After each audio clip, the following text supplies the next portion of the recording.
فجر اپنی ٹون میں واپس آئی تھی، وہ جیسے باقی لڑکیاں کسی کے اتنا قریب آنے پر شرماتی ہیں ویسے والی۔ شہریار اسے اس وقت کوئی بچہ لگا تھا۔ مجھے نہیں آتا ویسے والا شرمانا، فجر نے ڈھیرائی سے کہا تھا۔ کیوں نہیں آتا؟ کیا تم لڑکی نہیں ہو؟ شہریار کو صدمہ لگا تھا۔ میں ہوں لڑکی، لیکن مجھ سے نہیں ہوتا وہ سب، فجر نے عذر پیش کیا تھا۔ چلو ٹرائی کر کے دیکھ لو، شہریار اب بچوں کی طرح ضد کر رہا تھا۔ لیکن فجر کچھ کہتی کہ شہریار نے اس کے لبوں پر انگلی رکھی تھی۔ بالکل چپ، میں نے کہا شرماؤ۔ شہریار اب سنجیدہ ہو گیا تھا۔ اچھا تم سکھاؤ کیسے کرتے ہیں، فجر نے ہار مانتے ہوئے کہا تھا۔ دیکھو پہلے اس کی آنکھوں میں دیکھتے ہیں، پھر آنکھیں نیچے کر دیتے ہیں، پھر گال گلابی ہوتے ہیں اور پھر مسکراتے ہیں۔ شہریار نے اسے شرمانے کا طریقہ بتایا تھا۔ نہیں تمہارا طریقہ تو بالکل بیکار ہے، ایسے نہیں شرماتے، فجر نے نفی میں سر ہلایا تھا۔ اچھا تو پھر کیسے شرماتے ہیں؟ شہریار نے ایک آئی برو اٹھا کر پوچھا تھا۔ بس ہلکا سا مسکرا دیتے ہیں اور بات ختم، فجر نے آسان سا طریقہ بتایا تھا۔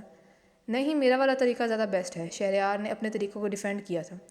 نہیں تمہارا والا بکواس ہے، میرا والا بہترین ہے، فجر نے اپنے طریقے کو سراہا تھا۔ تم میرے لیے شرما رہی ہو تو جیسے میں کہوں گا ویسے شرماؤ گی، شہریار نے بات ختم کرنے والے انداز میں کہا تھا۔ لیکن یہ گال گلابی مجھ سے نہیں ہوتے، فجر نے اس میں بھی اپنی مرضی چلائی تھی۔ اچھا ٹھیک ہے، شہریار پورا اس کی طرف موڑا تھا۔ فجر نے اپنی سنہری آنکھیں اس کی بھوری آنکھوں میں ڈالی تھی۔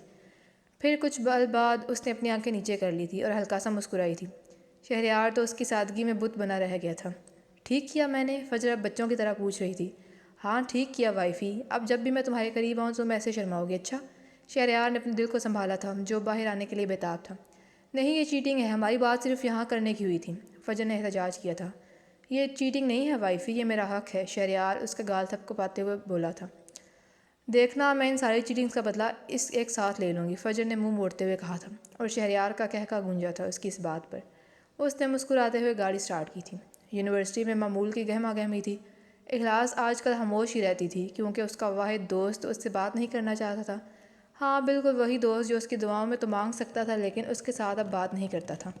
شاویز نے آج بھی اس سے کوئی بات نہیں کی تھی کیونکہ وہ اخلاص کو اپنی کمی محسوس کروانا چاہتا تھا۔ شاویز نے کل سارا کو بھی میسج کیا تھا کیونکہ وہ اتنے دن سے لیو پر تھی۔ سارا تم یونیورسٹی کیوں نہیں آ رہی؟ شاویز نے اپنی ازلی حشاش بجاڑ لہجے میں کہا تھا۔ میری شوٹنگ تھی نا بیبی، اس لیے۔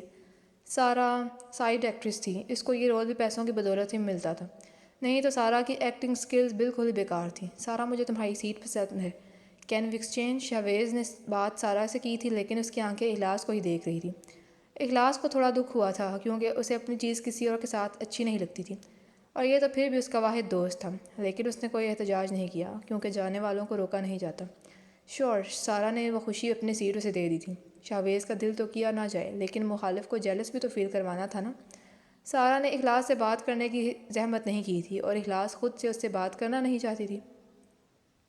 فری پیریڈ میں بھی اخلاص اپنا کام ہی کر رہی تھی کہ کوئی اس کے قریب آ کر کھڑا ہوا تھا۔ اس نے نظر اٹھا کر دیکھا تو وہ ان کی کلاس کا لڑکا فرحاد تھا۔ اخلاص کیا آپ کو یہ والا لیکچر سمجھ آیا ہے؟ فرحاد نے بک اس کی جانب کی تھی۔ ہاں یہ تو بہت ایزی ہے، اخلاص نے اس کی طرف دیکھتے ہوئے کہا تھا۔ فرحاد خود بھی آؤٹ اسٹینڈنگ اسٹوڈنٹ تھا لیکن اس لیکچر کے دوران وہ ایبسنٹ تھا۔ شاویز نے ناگواری سے اس منظر کو دیکھا تھا۔ یہاں پر فری سیٹ نہیں ہے، آپ آگے آ جائیں، فرحاد نے ادب سے کہا تھا۔ ٹھیک ہے آپ جائیں میں آتی ہوں، اخلاص اپنی بک اٹھاتے ہوئے آگے چلی گئی تھی۔ اخلاص فرحاد کے پاس بیٹھ کر اسے لیکچر سمجھا رہی تھی۔ اس کے کسی بات کرنے پر فرحاد ہنس رہا تھا۔ مجھ سے تو کبھی ایسے ہنس کر بات نہیں کی، شاویز سخت لہجے میں بولا تھا۔ سارا اس سے کچھ بات کر رہی تھی لیکن وہ تو اسے سن ہی نہیں رہا تھا۔ اس نے شاویز کی نظروں کے زاویے میں دیکھا تو اسے اخلاص نظر آئی تھی، اور یہاں پر سارا کے دماغ میں کچھ آیا تھا۔ تھینک یو اخلاص، آپ واقعی بہت اچھی ٹیچر بنیں گی، فرحاد نے بک بند کرتے ہوئے کہا تھا۔ دیکھیں میں نے آپ کو سمجھایا تو آپ کا بھی فرض بنتا ہے کہ آپ میری ہیلپ کریں، اخلاص نے خوشگواری سے کہا تھا۔ کچھ ٹاپکس میری لیو کے دوران رہ گئے ہیں، اگر آپ میری ہیلپ کر دیں تو اخلاص نے بات ادھوری چھوڑی تھی۔ اوکے ڈیل، فرحاد نے اس کی طرف ہاتھ بڑھایا تھا۔ اخلاص نے ہاتھ ملایا تھا۔ ڈیل، اور پھر وہ دونوں مسکرا دیے۔ شاویز کا ضبط بس یہیں تک کا تھا۔ وہ سیدھا اپنی چیئر سے اٹھا تھا اور ان دونوں کے قریب آیا تھا۔ فرحاد کو تو اس نے فل اگنور کیا تھا۔ اخلاص مجھے آپ سے بات کرنی ہے۔ شاویز سیدھا اخلاص سے مخاطب ہوا تھا۔ ہاں بولو میں سن رہی ہوں، اخلاص پوری اس کی طرف متوجہ تھی۔ یہاں نہیں کر سکتا، شاویز کو سمجھ نہیں آیا کیا کہے تو اس نے جو منہ میں آیا بول دیا، اور پتہ تو اسے خود بھی نہیں تھا کہ اسے بات کیا کرنی ہے۔ تو کہاں کرنی ہے؟ وہ بیٹھے بیٹھے ہی بولی تھی، کلاس کے باہر، شاویز جٹ سے بولا تھا۔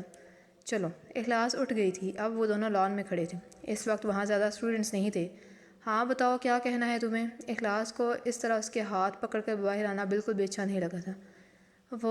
وہ میں اس گروپ سے نکلنا چاہتا ہوں۔ اس وقت شاویز کے ذہن میں یہی بات آئی تو سو بول دیا، ہاں تو ٹھیک ہے جاؤ، جب تم نے ڈیسائیڈ کر لیا تو مجھے کیوں بتا رہے ہو؟ تمہاری اپنی مرضی ہے۔ اخلاص کو پتہ نہیں کیوں غصہ چڑھا تھا۔ تو کیا تمہیں کوئی اعتراض نہیں ہے؟ شاویز نے سنجیدگی سے پوچھا تھا۔ ہاں ہاں نہیں ہے مجھے کوئی اعتراض۔ اخلاص سخت غصے میں آگے بڑھ نہیں لگی تھی کہ شاویز نے اس کا ہاتھ پکڑ لیا تھا۔ کیا واقعی نہیں ہے؟ شاویز کسی امید سے پوچھ رہا تھا۔ نہیں ہے، سنا تم نے، مجھے کوئی اعتراض نہیں ہے، اور اگر مجھے ہو بھی تو کیا؟ اگر ایک دوست ناراض ہو جائے تو تمہیں کون سا فرق پڑے گا؟ تم دوسرے بنا لو گے۔ اخلاص نے اپنا ہاتھ چھڑوا کر کہا تھا اور تیزی سے کلاس کی طرف بڑھ گئی تھی۔ اگر مجھ سے ساری دنیا ناراض ہوگی اور تم خوش ہوگی تو مجھے ایسا لگے گا میرے پاس ساری دنیا کا پیار ہے۔ شاویز خود سے بڑبڑایا تھا اور آگے بڑھ گیا تھا۔ فجر اس اپارٹمنٹ میں رہ کے کافی بور ہو گئی تھی۔ شہریار آج صبح اس سے ملنے نہیں آیا تھا، ورنہ وہ اسے جاب کا بتا دیتی۔ وہ اس وقت کاؤچ پر بیٹھی ڈارک گرین کلر کے سادہ کاٹن کے سوٹ میں ملبوس تھی۔ کھڑکی سے باہر اسے شہریار کی گاڑی اس اپارٹمنٹ میں اندر آتی دکھائی دی تھی۔ اس کے ہونٹ بے اختیار مسکراہٹ میں ڈلے تھے، اس کی موجودگی کا احساس ہی نرالا تھا۔ وہ جلدی سے اٹھی اور دروازے کے پیچھے کھڑی ہو گئی تھی۔ شہریار نے جیسے ہی دروازہ کھولا، فجر کی تیز آواز نے اسے اچھلنے پر مجبور کر دیا تھا۔ وہ حیرانگی سے پیچھے مڑا تھا۔ اس کے پیچھے فجر کھڑی اس پر ہنس رہی تھی۔ ارے تم تو ڈر گئے، فجر بھولے بنتے ہوئے بولی تھی۔ شہریار کو اس وقت اس پر ٹوٹ کر پیار آیا تھا۔ وائفی اب بہت شرارتی ہو گئی ہیں، شہریار نے منہ بنا کر کہا تھا۔ یہ تو آپ کی ساری چیٹنگز کا بدلہ تھا جو آپ نے مجھے معصوم کے ساتھ کی تھی۔ فجر نے معصوم کے ساتھ آنکھیں چھوٹی کی تھیں۔ ہاں اور اب اگر مجھے ہارٹ اٹیک ہو جائے تو؟ شہریار نے بات ادھوری چھوڑ دی تھی۔ حلق کو ہارٹ اٹیک نہیں ہوتا۔ فجر ایک بار پھر مسکرائی تھی۔ شہریار نے جھٹ سے اسے بازو سے پکڑ کر دیوار سے لگایا تھا، اور یہ سب اس نے اتنا جلدی کیا تھا کہ فجر کو سنبھلنے کا موقع ہی نہیں ملا تھا۔ اچھا تو آپ مجھے کچھ کہہ رہی تھیں؟ شہریار نے اسے پکڑتے ہوئے کہا تھا، اور اس کے اتنا قریب آنے پر فجر کا دل پھر سے گستاخی کر رہا تھا۔ میں کہہ رہی تھی کہ اللہ نے مجھے کتنا ہینڈسم شوہر دیا ہے۔ فجر نے جلدی سے بات موڑ لی تھی، اور شہریار کا دل کیا کہ کھل کر ہنسے، لیکن پھر خود کو کنٹرول کر دیا۔ اور بھی کچھ کہہ رہی تھیں آپ؟ شہریار اس کے مزید قریب ہوا تھا۔ اور میں یہ کہہ رہی تھی کہ مجھے تمہاری آواز بہت پسند ہے، فجر نے اس کی گرفت سے نکلتے ہوئے کہا تھا۔ مجھے جاب کرنی ہے۔ وہ دونوں اب کاؤچ پر بیٹھے تھے جب فجر نے کہا تھا، ہاں تو کرو، میں نے کب منع کیا ہے؟ شہریار اس کی بات پر حیران ہوا تھا۔ تم نے جو تمام کمپنیز کو مجھے جاب نہ دینے کا کہا ہے ان سے کہو کہ مجھے جاب دیں، فجر غصے سے کہہ رہی تھی۔ وائفی آپ میرے ساتھ جاب کریں گی؟ وہ دونوں گھوم پھر کر پھر سے وہیں کھڑے تھے۔ میری مرضی ہے، میں جہاں بھی جاب کروں، فجر نے اکڑتے ہوئے کہا تھا۔ اللہ کتنی نافرمان بیوی ملی ہے مجھے، شہریار نے ماتم کیا تھا۔ ہاں تو تم بڑے فرما بردار ہو، فجر چڑھ کر بولی تھی۔ کیوں اتنا فرما بردار تو ہوں میں، شہریار نے ایک کارڈ اس کی طرف بڑھایا تھا۔ یہ کیا ہے؟ فجر نے وہ کارڈ لیتے ہوئے کہا تھا۔ وائفی اس کو کارڈ کہتے ہیں، شہریار نے تمسخرانہ انداز میں کہا تھا۔ فضول انسان، مجھے پتہ ہے، لیکن یہ کس کے ولیمے کا کارڈ ہے؟ فجر نے اس کو گھورتے ہوئے کہا تھا۔ سنہری آنکھوں میں غصے کی بجائے اب حیرانی تھی۔ شاویز آج مسجد آیا تھا، اسے یاد نہیں تھا کہ وہ آخری بار کب مسجد آیا تھا۔ اس نے جیسے ہی مسجد کے اندر قدم رکھا، اس کے دل کو کچھ ہوا تھا۔ وہ اسے محسوس کر سکتا تھا، لیکن اسے کوئی نام نہیں دے سکتا تھا۔ ایسا احساس اسے اس دن دعا مانگتے وقت ہوا تھا، اور آج پھر اسے سمجھ نہیں آئی تھی کہ یہ کیا ہے، لیکن یہ احساس اچھا لگنے لگا تھا اسے۔ لیکن اس دن اور آج کے دن میں فرق یہ تھا کہ وہ اس دن اخلاص کے لیے آیا تھا اور آج وہ اپنے لیے آیا تھا۔ اسے خود بھی معلوم نہیں تھا کہ وہ یہاں کیوں آیا ہے، لیکن اس کے دل نے اس سے یہاں آنے کی فرمائش کی تھی۔ وہ مغرب کی نماز کا وقت تھا اور یہاں آ کر ایک کونے میں بیٹھ گیا تھا۔ امام صاحب نے مقتدیوں کو نماز پڑھانی تھی، لیکن ان میں شاویز شامل نہیں تھا۔ شاویز نماز پڑھنا چاہتا تھا لیکن وہ بھول گیا تھا۔ امام صاحب اب اس کے پاس آ کر کھڑے تھے۔ السلام علیکم بیٹا، آپ نے نماز کیوں نہیں پڑھی؟ امام صاحب نے نرمی سے کہا تھا۔ وعلیکم السلام۔ وہ دراصل مجھے پتہ نہیں کہ کیسے پڑھتے ہیں، شاویز نے آنکھیں جھکا کر کہا تھا۔ کوئی بات نہیں، تم جلد سیکھ جاؤ گے، امام نے اسے نرمی سے کہا تھا۔ لیکن میں کیسے پڑھوں گا، میں تو اتنا گنہگار ہوں۔ شاویز کو ایک بار پھر اپنے رب سے حیا آئی تھی۔ بچے جن کو اللہ معاف نہیں کرتا، ان کو معافی کی توفیق بھی نہیں دیتا، اور اگر وہ تجھے اپنے سامنے قبول نہ کرتا تو تمہارے دل میں کھڑے ہونے کا خیال بھی نہ ڈالتا۔ جو یہاں تو آیا ہے یہ بھی اس کے کرم کا صدقہ ہے۔ تمہیں کیا لگتا ہے تم یہاں خود آئے ہو؟ نہیں، بلکہ وہ تمہیں لایا ہے۔ وہ غفور الرحیم ذات ہے، تو توبہ کر، وہ مان جائے گا، امام نے اس کا کندھا تھپکتے ہوئے کہا تھا۔ اسے لگا اگر وہ اس سے زیادہ ان کی بات سنے گا تو اس کی جان نکل جائے گی۔ اسے شدت سے رونا آیا تھا۔ وہ اٹھ کر چلا گیا تھا، اور پیچھے امام اس کو دیکھ کر مسکراتے رہے۔ یونیورسٹی میں آج معمول کی گہما گہمی تھی۔ اخلاص نے آج خلاف معمول شاویز سے کوئی بات نہیں کی تھی۔ شاویز کو اس کا یہ انداز کھٹک رہا تھا۔ وہ دونوں پھر سے پہلے دنوں میں چلے گئے تھے۔ السلام علیکم اخلاص، شاویز نے بات کا آغاز کیا تھا۔ وعلیکم السلام، اخلاص نے بغیر اس کی طرف دیکھے کہا تھا۔ وہ میں نے فیصلہ کیا ہے۔ شاویز ابھی کچھ اور کہتا کہ اخلاص اٹھ گئی تھی اور فرحاد کے ساتھ والی چیئر پر بیٹھ گئی تھی اور نیلی آنکھیں یہ دیکھ کر ضبط سے سرخ ہوئی تھیں۔ شاویز کو اپنا پلان الٹا ہوتا دکھائی دیا تھا۔ فرحاد نے اس کو سمجھا دیا تھا اور اب وہ دونوں بک بند کر کے باتیں کر رہے تھے۔ فرحاد کبھی ہنس بھی لیتا تھا اور شاویز کا یہ دیکھ کر برا حال تھا۔ بیبی چلو ہم دونوں باہر چلتے ہیں۔ سارا نے کل ہی اپنے پلان پر عمل کر دیا تھا اور اب اسے شاویز کو اخلاص سے دور کرنا تھا۔ شاویز اٹھ گیا تھا کیونکہ اسے لگا اگر وہ کچھ اور دیر وہاں بیٹھے گا تو اس کا دماغ پھٹ جائے گا۔ سارا اس کے کندھے سے چپک گئی تھی۔ اخلاص نے ناگواری سے اسے دیکھا تھا۔ سیاہ اور نیلی آنکھیں ملی تھیں۔ اخلاص کو شاویز کے غصے کا اندازہ ہو گیا تھا لیکن اس نے کوئی رد عمل ظاہر نہیں کیا تھا۔ اخلاص اٹھ کر اپنی چیئر پر بیٹھ گئی تھی۔ اس نے بے دلی سے اپنا موبائل نکالا تھا لیکن فجر کا میسج پڑھ کر اس کی آنکھیں چمکی تھیں۔ شہریار حلیمہ بیگم اور شاویز کے ساتھ ہال میں بیٹھا تھا۔ شہریار تم فجر کو یہاں کب شفٹ کر رہے ہو؟ میں چاہتی ہوں وہ یہاں ہمارے ساتھ رہے، حلیمہ بیگم نے اپنی خواہش کا اظہار کیا تھا۔ ٹھیک ہے ماما، جیسے آپ کی مرضی، شہریار نے فرما برداری دکھائی تھی۔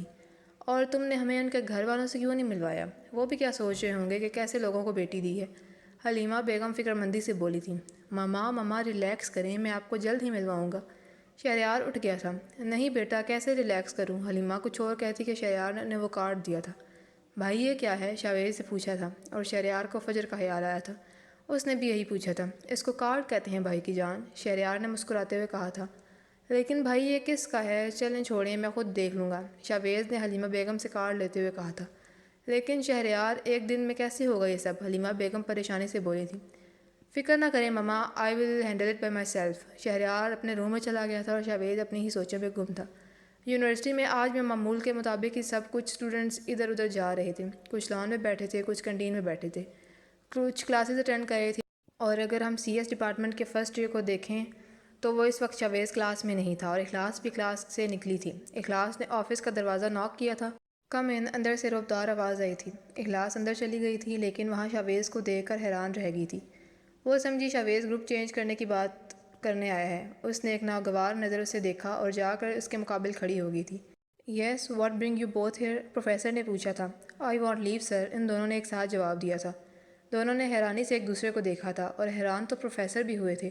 کب چاہیے تم دونوں کو لیو؟ پروفیسر نے ایک بار پھر رعب سے پوچھا تھا۔ ٹمارو سر، دونوں نے ایک بار پھر ایک ساتھ کہا تھا اور اس دفعہ پروفیسر مسکرائے تھے۔